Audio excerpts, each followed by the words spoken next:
Hello दोस्तों, स्वागत है आपके हमारे यूट्यूब चैनल पे। आज हम पढ़ेंगे सिंधु घाटी की सभ्यता। सिंधु घाटी की सभ्यता जो हमारे पेपर में बहुत ज़्यादा पूछा जाता है। ये UPPCS, triple SC, SI, RPF, कोई भी परीक्षा हो उसके लिए ये बेहतरीन साबित होने वाला है आपके लिए, क्योंकि मैं बहुत सारे किताबों से ये आपको हर जगह से एक एक पॉइंट, अच्छे अच्छे पॉइंट जो पेपर में पूछते हैं वो मैंने एक जगह इकट्ठा किया है, वो आपके बीच लेके आया हूँ। तो यहाँ पे देखिएगा सिंधु घाटी की सभ्यता। सिंधु घाटी की सभ्यता ये भारत की प्राचीन सभ्यता थी। ये हमारी भारत की प्राचीन सभ्यता है। इसे मिस्र की नील घाटी की सभ्यता के समकालीन है। यह जो हमारी सिंधु घाटी की सभ्यता है ये मिस्र की नील घाटी की सभ्यता जो थी उसके समकालीन है। ये विश्व की सबसे विकसित सभ्यता थी। ये विश्व की सबसे विकसित सभ्यता थी। इसकी दो विशेषताएं थी। पहला जल निकासी प्रणाली, दूसरा नगर नियोजन। इसमें जल निकासी प्रणाली का अच्छा व्यवस्था था और नगर नियोजन भी अच्छी तरीके से थी। यहाँ पे यह भारत का पहला नगरीकरण है। ये गार्डन चाइल्ड ने लिखा था ये कि भारत का पहला नगरीकरण है। नगरीय सभ्यता थी। यह नगरीय सभ्यता थी। कांस्य युगीन सभ्यता भी थी। ये 3 देशों में विकसित थी, अफगानिस्तान, पाकिस्तान और भारत। सभ्यता का ज्ञात पहला स्थल हड़प्पा, मोंटगोमरी जिला जो पंजाब का पाक है, जो दुष्ट पाकिस्तान है, वहाँ पे है। ये सभ्यता का पहला ज्ञात स्थान है। इसे हड़प्पा सभ्यता भी कहते हैं। हड़प्पा टीले की खोज 1826 ईस्वी में चार्ल्स मैसन ने किया था, जिसे हम पश्चिमी टीला भी कहते हैं। दोस्तों देखिएगा, ये जॉन मार्शल के नेतृत्व में 1921 ईस्वी में दयाराम साहनी ने हड़प्पा की तथा 1922 ईस्वी में राखल दास बनर्जी ने मोहनजोदड़ो की खोज की थी। इतना क्लियर हो गया। जॉन मार्शल को सिंधु सभ्यता के जनक भी कहते हैं। सिंधु सभ्यता के जनक किसे कहते हैं? तो जॉन मार्शल को कहते हैं। अब आते हैं नेक्स्ट पेज पे। ये अब देखिए दोस्तों, ये हमारा है सिंधु सभ्यता का आकार। ये पूछ देता है कि हमारा आकार कैसा था, तो सिंधु सभ्यता का आकार कैसा था? तो ये हमारा त्रिभुजाकार था। जैसे ये हमारे सिंधु सभ्यता है, ये इसको हम केंद्र मान लेते हैं। यहाँ से केंद्र मानने पे ये ऐसी हमारी ईस्ट टू वेस्ट हमारी 1600 किलोमीटर और नॉर्थ वे साउथ लेने पे 14,000 किलोमीटर की फैला हुआ था। यहाँ पे ये हमारा नॉर्थ में सुरतगोई अफगानिस्तान पंच नदी के किनारे पड़ता था, ये यहाँ तक फैली हुई है। और साउथ में दैमाबाद अहमदाबाद जो महाराष्ट्र में पड़ता है, वहाँ तक जो परवरा नदी के किनारे है वहाँ तक फैली हुई थी। और ऐसी वेस्ट में देख लेते हैं, वेस्ट में सुतका गेंडोर तक फैली हुई है, जो बलूचिस्तान पाक में पड़ता है, जो दास्क नदी के किनारे है। और यहाँ इधर ईस्ट में देख लेंगे तो आलमगीर जो मेरठ यूपी में हिंडन नदी के किनारे पड़ता है। दोस्तों ये तो हमारा ये होगा फैला हुआ। लेकिन ये पूछ दे कि भारत में कहाँ तक फैला हुआ है, तो भारत में देख लीजिएगा। अगर नॉर्थ में भारत तक देखेंगे तो ये मांडा अखनूर जिला जो कि जम्मू कश्मीर पड़ता है, चिनाब नदी के किनारे, ये तो फैला हुआ था। लेकिन ये भारत के मांडा तक फैला हुआ था। लेकिन ये भारत में ही नहीं था सभ्यता, ये और देशों में भी थे। जैसे अफगानिस्तान में था, तो ये अफगानिस्तान सुरतगोई अफगानिस्तान तक पंच नदी तक फैला हुआ था। ऐसे ही वेस्ट में आएंगे तो वेस्ट में ये गोंडोर बलूचिस्तान पाक तक फैला हुआ था। लेकिन अगर भारत में देखेंगे तो नागेश्वर गुजरात तक फैला हुआ था। ऐसे ये आलमगीर यूपी तक, ये यूपी में फैला हुआ था। इसीलिए आगे बढ़ते हैं दोस्तों। अब ये 12,99,600 वर्ग किलोमीटर में फैली हुई है। इसका मुख्य स्थल है अफ़गानिस्तान का जो है सुरतगोई और मुंडी गाँव। पाकिस्तान का जो मुख्य स्थल है बलूचिस्तान का जो है मेहरगढ़ और बालाकोट है। सिंधु का जो है मोहनजोदड़ो, चहुंदड़ो, आमरी। और पंजाब का हड़प्पा और गनेड़ी वाला, ये हमारा मुख्य स्थान है। अब आते हैं भारत में जो मुख्य स्थल है उसका देख लेते हैं दोस्तों। ये हमारा जम्मू कश्मीर का जो मांडा है, ये हमारा सिंधु घाटी के मोस्ट जगह है हमारी। और जो पंजाब का है रोपड़, कोटला, निहंगल खां, ये हमारा है। हरियाणा राखीगढ़ी और बनावली का है। उत्तर प्रदेश में आलमगीर और राजस्थान में कालीबंगा, ये हमारे स्टेट के नाम है, जो कि हमारे ये इंपॉर्टेंट पॉइंट जगह है जो कि हमें ध्यान रखना है दोस्तों। अब आते हैं नेक्स्ट पेज पे। अब ये देखिए दोस्तों, गुजरात में धौलावीरा और रंगपुर, लोथल और सुरकोटदा तक फैली हुई है जगह है हमारा। महाराष्ट्र में दैमाबाद में हमारा जो महाराष्ट्र का दैमाबाद है वो हमारा मुख्य स्थल है यहाँ पे महाराष्ट्र का। अब आते हैं सभ्यता की प्रजाति। सभ्यता की प्रजाति का है कंकाल अध्ययन से प्राप्त होता है। कंकाल अध्ययन से प्राप्त है, जिसमें 4 प्रजातियाँ के साक्ष्य मिले हैं, जिसे भूमध्य सागरीय प्रजाति, प्रोटो ऑस्ट्रेलियन प्रजाति, मंगोलाइड प्रजाति और अल्पाइन प्रजाति। भूमध्य सागरीय प्रजाति में भूमध्य सागर से आए हुए हैं। प्रोटो ऑस्ट्रेलियन मतलब ऑस्ट्रेलिया साइड से जो है, मंगोलिया मतलब मंगोलिया साइड से जो कि उधर से आए हुए हैं, वो हमारा है ये कि मिली जुली प्रजाति हमारा है सर। अब आते हैं हमारा मेहरगढ़। मेहरगढ़ की सभ्यता का सबसे प्राचीनतम अन्नागार जो मेहरगढ़ का है, सभ्यता का, मेहरगढ़ सभ्यता का सबसे प्राचीनतम जो है अन्नागार है। इसमें भैंस पालन के साक्ष्य भी मिले हैं और गेहूं के 3 और जौ के 2 किस्म प्राप्त हुए हैं यहाँ से।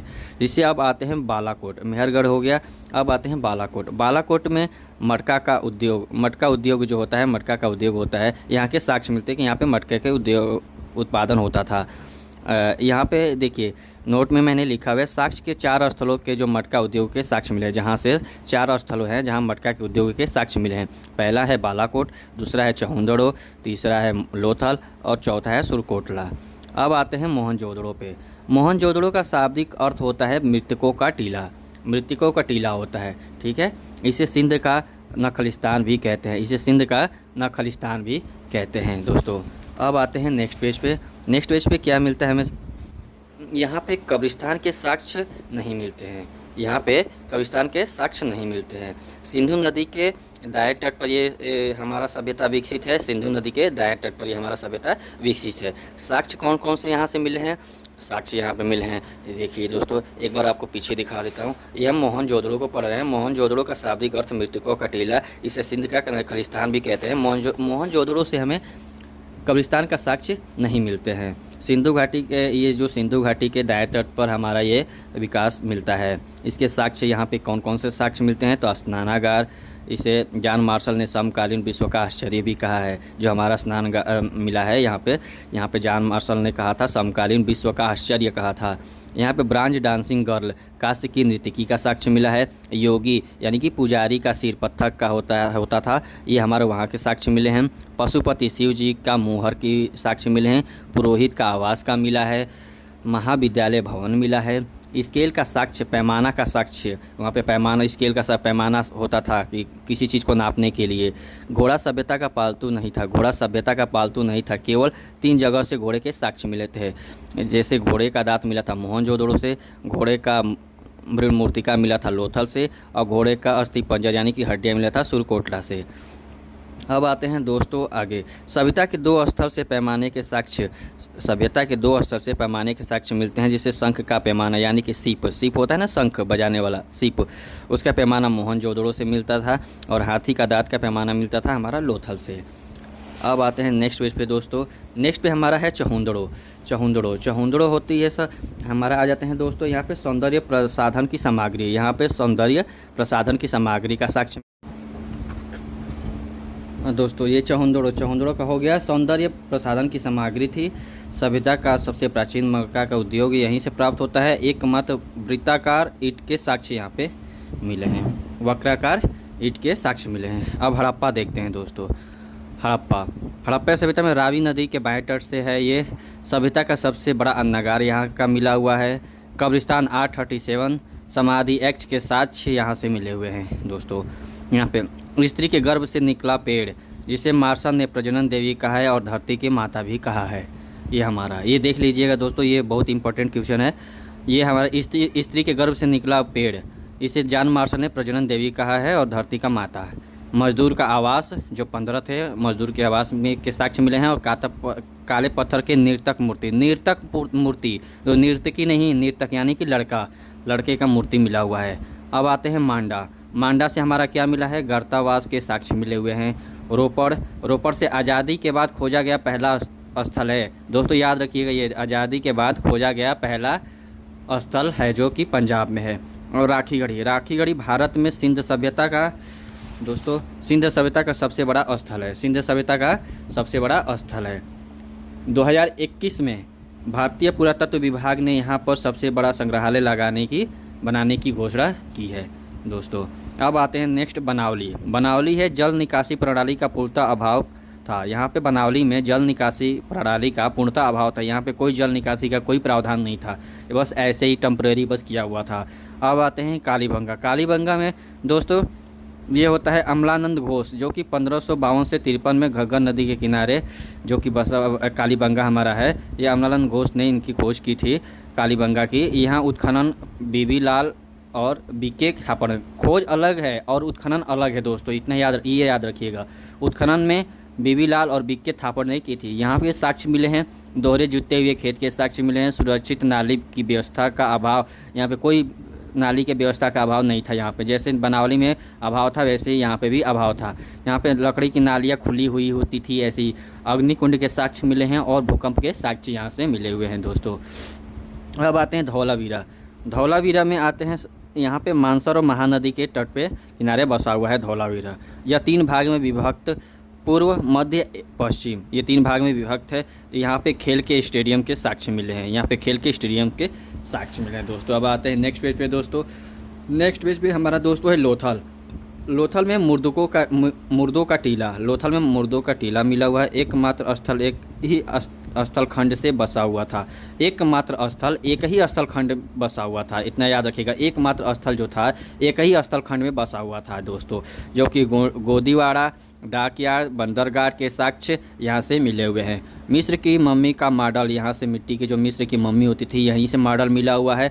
यहाँ पे 3 युगल समाधियाँ मिली हुई है, 3 युगल समाधियाँ मिली हुई है। यह सभ्यता मात्र सत्तात्मक थी, यह सभ्यता मात्र सत्तात्मक थी। अब आते हैं सिंधु लिपि। सिंधु लिपि में अलेक्जेंडर कनिंघम 1853 से 53 में इन्होंने लिखा हुआ था। अलेक्जेंडर कनिंघम ने वृषभ मुहर का वो बताया हुआ था कि वृषभ यानी कि बहुत ज़्यादा मुहर। इस लिपि में 64 मूल चिन्ह, इस लिपि में देख लीजिए दोस्तों 64 मूल चिन्ह, जो कि 250 से 400 अक्षर प्राप्त होते थे इसमें। 250 से 400 अक्षर प्राप्त हुए, मतलब 250 से 400 अक्षर होते थे इसमें।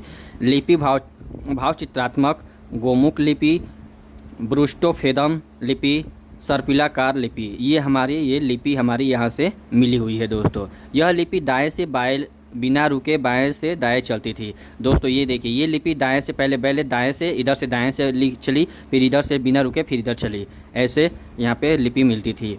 लिपि अपठित थी, यहाँ पे कोई भी लिपि पढ़ी नहीं गई थी। पढ़ने की कोशिश 2 लोग पहले थे, यूरोपियन वेडेन और भारतीय ने। हमारे भारतीय भी कोई कम नहीं है, यूरोपीय वेडेन ने पढ़ी थी, तो हमारे भारतीय नटवर झा साहब ने भी हम पढ़ने की इसकी कोशिश की थी। अब आते हैं नेक्स्ट पेज पे दोस्तों। ये हमारा है दोस्तों, नेक्स्ट पेज पे हमारा ये सिंधु लिपि में सर्वाधिक प्रयुक्त अक्षर मछली नुमा आकृति, यानी कि यू, इस आकार का, यू आकार का हमारा होता था दोस्तों। सिंधु लिपि का सबसे बड़ा अभिलेख धौलावीरा में मिला हुआ है। मुहर, टोराकोटा, फिरगिन सिंधु सभ्यता से ही मिला हुआ है, जो कि सिंधु सभ्यता के सर्वाधिक सेलखड़ी से निर्मित थी, जो कि काली मिट्टी से थी। अब इसमें आते हैं 4 मुहर जो मिले हुए हैं सिंधु लिपि से, जिसमें वर्गाकार, आयताकार, गोलाकार और बेलनाकार, ये हमारे 4 मुहरें मिली हुई है दोस्तों। सर्वाधिक मुहर वर्गाकार होती थी। सभ्यता की सर्वाधिक मुहरें मोहनजोदड़ो से प्राप्त हुई है। सर्वाधिक चित्रित चिन्हें हड़प्पा से सर्वाधिक चित्रें मिली हुई है। चित्रित जो सर्वाधिक चित्रित मुहरें थी ये हड़प्पा से मिली हुई थी। ये देखिए, ये स्वास्तिक का चिन्ह है, स्वास्तिक का चिन्ह भी सिंधु सभ्यता की देन ही है, वहीं से मिली हुई है स्वास्तिक चिन्ह। सिंधु सभ्यता की सबसे बड़ी देन कपास की खेती, इसलिए कपास को सिंडन कहते हैं। जैसे सिंधु से सिंडन आ गया दोस्तों, इसी से कपास को सिंडन भी कहते हैं। स्टुअर्ट पिग्गाट हड़प्पा एवं मोहनजोदड़ो को सिंधु सभ्यता का जुड़वा राजधानी कहा है। जो स्टुअर्ट पिग्गाट और हड़प्पा एवं मोहनजोदड़ो थे दोनों, जो ये राइटर है हमारे, ये लेखक हैं स्टुअर्ट पिग्गाट, हड़प्पा और मोहनजोदड़ो को सिंधु सभ्यता का जुड़वा राजधानी कहा है, क्योंकि दोनों में समानता है। डॉक्टर दशरथ शर्मा, ये जो डॉक्टर दशरथ शर्मा ने कालीबंगा को सभ्यता की तीसरी राजधानी कहा है। अब लीजिए दोस्तों, ये हमारे देश के में भी कोई कमी नहीं है महारथों की। हमारे डॉक्टर दशरथ शर्मा ने कालीबंगा को सभ्यता की तीसरी राजधानी भी कहा है। लोथल को लघु एवं लघु मोहनजोदड़ो भी कहा जाता है। लोथल को लघु एवं लघु मोहनजोदड़ो भी कहा जाता है। लोथल सभ्यता का सर्वाधिक नगर तथा लोथल एवं चौहंदड़ो औद्योगिक नगर थे। जो हमारा लोथल सभ्यता था इसकी व्यापारिक नगर तथा लोथल एवं चौहंदड़ो औद्योगिक नगर हमारे थे। अब आते हैं दोस्तों नेक्स्ट पे, ये हमारा है सभ्यता की जो नगर है जाल पद्धति, दृढ़ पैटर्न, शतरंज पैटर्न पर बसे थे। ये हमारे जो सभ्यता के नगर थे जाल पद्धति, दृढ़ पैटर्न और शतरंज पैटर्न पे बसे हुए थे। ये हमारा दोस्तों आज का हमारा हो गया सिंधु घाटी सभ्यता का, जो हमारा सिंधु सभ्यता थी इसकी हम पूरे डिटेल में अच्छे से पढ़ ली। जो हमारे क्वेश्चन आने की संभावना है पेपर में, ये हमारे सारे क्वेश्चन हो गए, जो कि हम बहुत ही अलग अलग किताबों से एक जगह इकट्ठा करके मैंने आप लोगों के लिए बनाया हुआ है दोस्तों। तो यही आपसे उम्मीद है कि इस वीडियो को ज़्यादा से ज़्यादा लाइक शेयर कीजिएगा और बहुत सारा प्यार दीजिएगा। अब हम नेक्स्ट पढ़ेंगे आगे चल के। अब हमारा आएगा नेक्स्ट हमारा वैदिक संस्कृति। वैदिक संस्कृति के लिए अब नेक्स्ट वीडियो में हम पढ़ेंगे। वैदिक संस्कृति के में भी थोड़ा सा बता देता हूँ मैं, वैदिक संस्कृति के बारे में है। इसके बाद वैदिक संस्कृति एक एक चीज़ मैंने नोट करवाया है, जैसे ऋग वैदिक काल की भौगोलिक स्थिति कैसी थी और उत्तर वैदिक काल की भौगोलिक स्थिति कैसी थी। इसके बाद फिर ऋग वैदिक काल की राजनीतिक स्थिति कैसी थी, और इसके बाद हम ऋग वैदिक काल की जो राजनीतिक स्थिति कैसी थी। इसके बाद ऋग्वेद की सामाजिक स्थिति कैसी थी।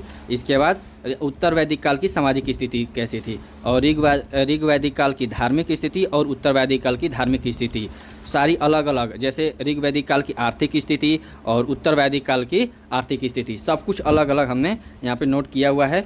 इसके बाद ये नेक्स्ट वीडियो में आपके लिए लेके आएंगे। तब तक के लिए बहुत बहुत धन्यवाद आपका। Thank you.